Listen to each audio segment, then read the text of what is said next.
Pemirsa, Anda kembali di Selamat Pagi Indonesia. Terdakwa Arif Rahman Arifin kembali mengikuti sidang obstruction of justice kasus pembunuhan terhadap Brigadir Nofriansah Yosua Huta Barat di Pengadilan Negeri Jakarta Selatan dengan agenda pembacaan eksepsi dari pihak terdakwa. Informasi selengkapnya kita bergabung dengan Zevanya Sarah di Pengadilan Negeri Jakarta Selatan. Zevanya, bagaimana jalannya sidang obstruction of justice terdakwa Arif Rahman Arifin sejauh ini?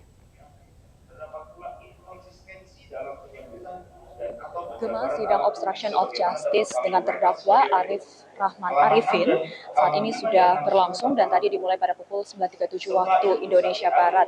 Dan saat ini dari pihak kuasa hukum terdakwa masih terus membacakan nota keberatan atau eksepsi atas dakwaan yang telah dibacakan oleh jaksa penuntut umum pada sidang perdana yang digelar pada 19 Oktober 2022 yang lalu. Tadi pada saat sidang dimulai, dari kuasa hukum terdakwa ini langsung menyampaikan bahwa tidak menerima semua dakwaan yang disampaikan oleh jaksa penuntut umum dan meminta kepada majelis hakim yang mana dalam hal ini diketuai oleh Ahmad Suhel agar membatalkan semua dakwaan yang telah dibacakan oleh jaksa penuntut umum.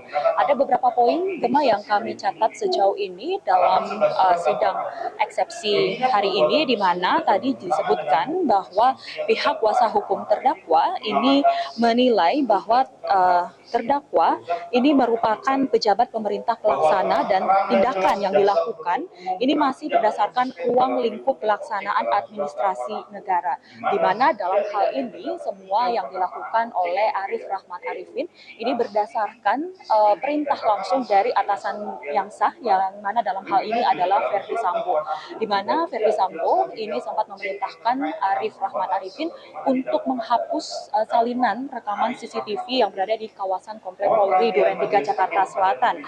Dan Arif Rahman Arifin juga disebutkan dalam dakwaan ini merusak laptop yang sebelumnya ini menyimpan salinan rekaman CCTV dan juga dipakai untuk menghapus rekaman CCTV tersebut. Sehingga pihak kuasa hukum terdakwa ini menilai bahwa terdakwa sudah melakukan tugas pokok dan fungsinya dan melaksanakan perintah atasan yang sah. Dan jika terdapat dugaan penyalahgunaan dari jabatan tersebut, maka pihak kuasa hukum terdakwa ini menilai harus diuji terlebih dahulu di Peradilan Tata Negara sebelum dilakukan pemeriksaan pidana perkara. Tadi juga disebutkan bahwa terdakwa ini surat dakwaan yang telah dibacakan oleh jaksa penuntut umum ini dinilai tidak cermat. Pasalnya uraian dakwaan yang disusun ini gagal menguraikan kesamaan niat terkait pasal penyertaan dalam dakwaan.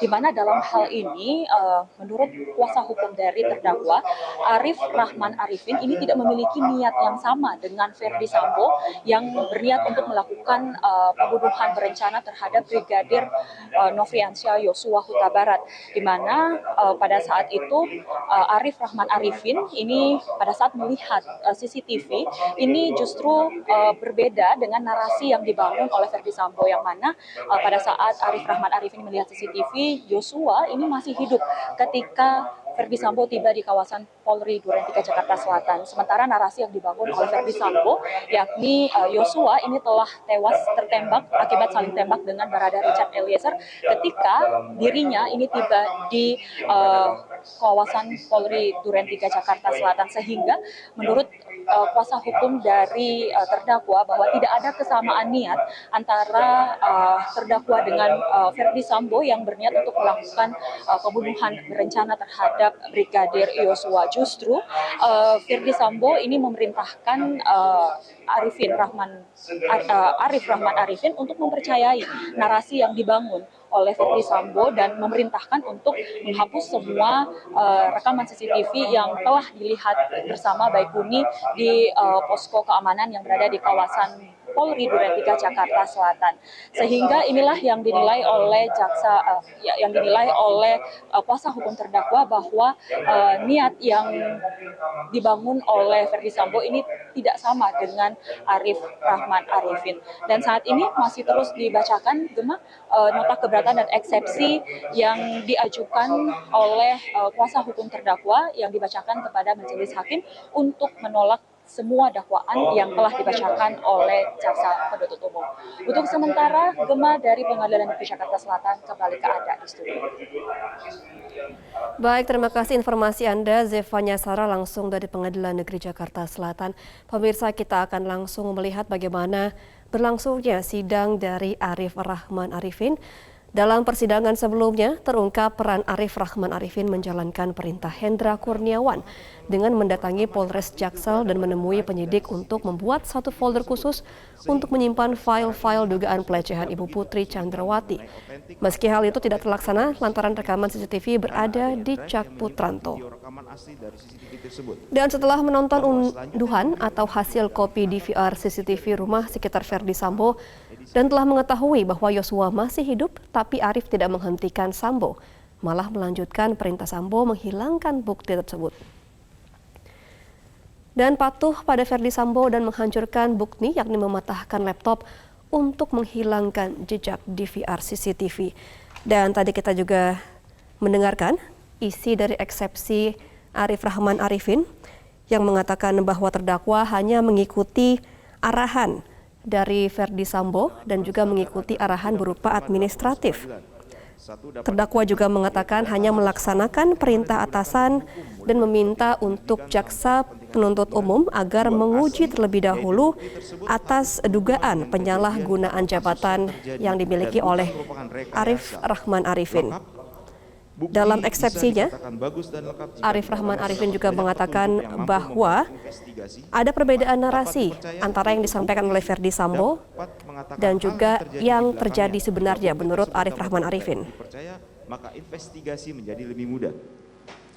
Bahwa surat dakwaan akwa penuntut umum sebagaimana tersebut di atas harus dinyatakan batal demi hukum karena saudara penuntut umum tidak lengkap menguraikan otentisitas dokumen elektronik yang menjadi objek dalam perkara akwo hanya berupa salinan yang tidak pernah dicocokkan dengan dokumen aslinya yang berada dalam DVR.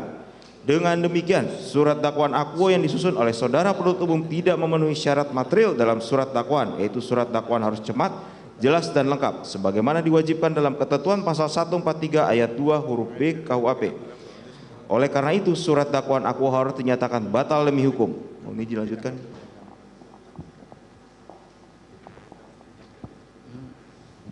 Selanjutnya, kami mohon perhatian yang terhormat Majelis Hakim yang memeriksa perkara akwo bahwa berdasarkan segenap uraian dalam nota keberatan di atas, maka kami tim penasihat hukum terdakwa Arif Rahman Arifin mohon kiranya Majelis Hakim yang mulia berkenan menjatuhkan putusan sebagai berikut. 1.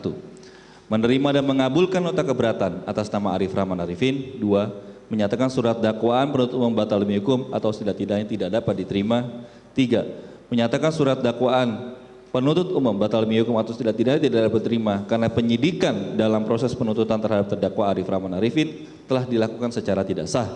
4. Menyatakan surat dakwaan penuntut umum batal demi hukum atau setidak-tidaknya tidak dapat diterima dan menyatakan surat dakwaan prematur untuk diajukan karena tindakan yang dilakukan oleh terdakwa Arif Arifin masih dalam ruang lingkup administrasi negara sehingga harus dilakukan pemeriksaan dan penyelesaian di ruang lingkup administrasi terlebih dahulu. 5. Membebaskan terdakwa Arif Arifin dari segala dakwaan penuntut umum. 6. Melepaskan terdakwa Arif Rahman Arifin dari tahanan. 7. Memulihkan terdakwa Arif Rahman Arifin dalam harkat dan martabatnya. Dan 8. Membebankan biaya perkara kepada negara atau apabila yang terhormat Majelis Hakim berpandangan lain, bagi kami mohon agar Majelis Hakim memberikan putusan yang seadil-adilnya. Jakarta, 28 Oktober 2022. Hormat kami penasihat hukum terdakwa Arif Rahman Arifin. Demikian Ketua Majelis dan Majelis Hakim untuk eksepsi atau nota keberatan yang kami ajukan pada hari ini. Terima kasih. Baik, sudah kita dengarkan bersama eksepsi dari penasihat hukum terdakwa. Selanjutnya menjadi hak penuntut umum untuk mengajukan pendapat atas eksepsi dari penasihat hukum terdakwa tersebut. Kami beri waktu 1 minggu untuk itu. Majelis Hakim, kalau berkenan hari Rabu tanggal 2 gimana, Pak? Ini terkait dengan persidangan perkara yang lain yang masih terkait dengan ini. Ya.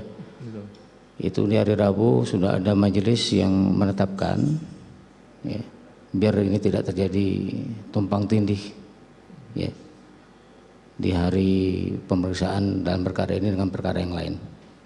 Waktunya aja yang apa ya.